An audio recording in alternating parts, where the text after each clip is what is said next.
By Adam Parsons, business correspondent. Every year, about 100 million journeys begin and end at King's Cross Tube Station.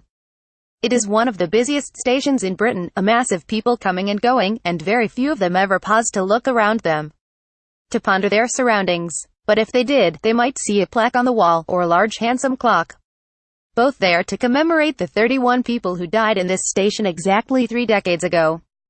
That night, a small fire started underneath the wooden escalator that took passengers up from the Piccadilly line. Video screaming was drowned by roar of fire. A match had probably been dropped by a careless passenger as they lit a cigarette on the way out of the station. Smoking had recently been banned, but the rule was often ignored and rarely enforced. But under the escalator were 4 decades worth of grease mixed in with dust and discarded bits of paper. Lots of matches had been dropped over the years, only a few had taken light, and none had gone beyond a smolder.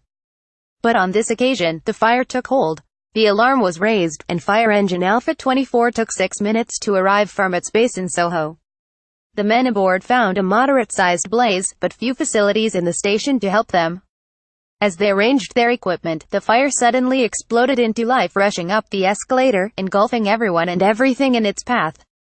Image the top of the fire-damaged escalators. Among the dead were a senior firefighter and also a homeless man who was not identified for 16 years.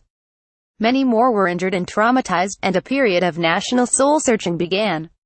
The late 1980s were a grim time for disasters in Britain.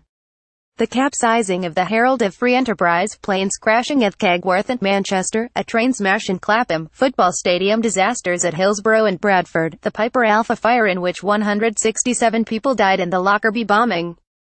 Video 30 years on from King's Cross disaster, and yet somehow the King's Cross fire seemed distinct and different, a disaster born of that most mundane of duties, commuting on the tube. The public inquiry that followed, chaired by Desmond Fennell, was devastating. Over the course of 255 pages, it exposed huge failings in the way London Transport designed its stations and prepared for fires, as well as faults in the equipment given to emergency services. Senior managers, who had been characterized as lax and complacent, resigned. The Fennell report did usher in a new era.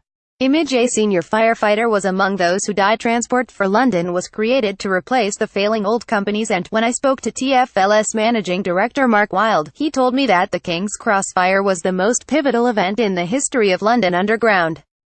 Paul Crowther, the chief constable of the British Transport Police, said the changes brought in after the fire were crucial. He said the procedures for fire evacuations, the way emergency services worked together, communications and joint training, many of the good practices we see today came about as a direct result of King's Cross.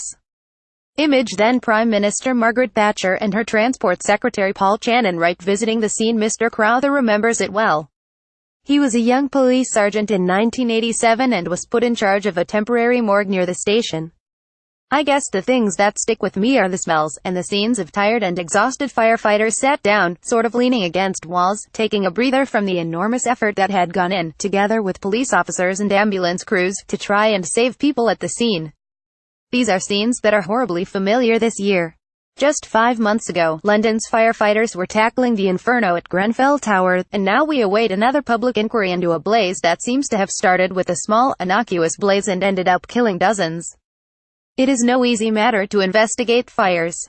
3 decades ago, it took months of cutting-edge research to work out how the King's Cross blaze grew so fast, and the man who led that project was a scientist called Ian Jones. Now retired, he fears that the lessons of King's Cross were, in part, forgotten.